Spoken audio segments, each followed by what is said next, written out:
রাধে রাধে। কলির জীবের দ্বারে দ্বারে নাম বিতরণ করে কলির জীবকে উদ্ধার করার জন্যই ভগবান শ্রীহরি গৌরাঙ্গ মহাপ্রভু রূপে জন্মগ্রহণ করেছেন।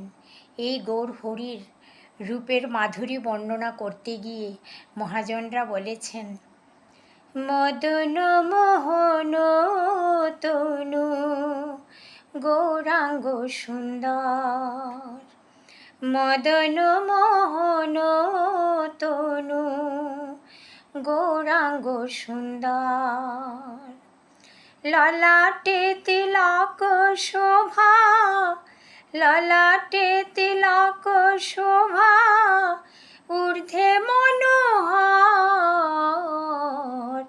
মদন মোহন তনু গৌরাঙ্গ সুন্দর, মদন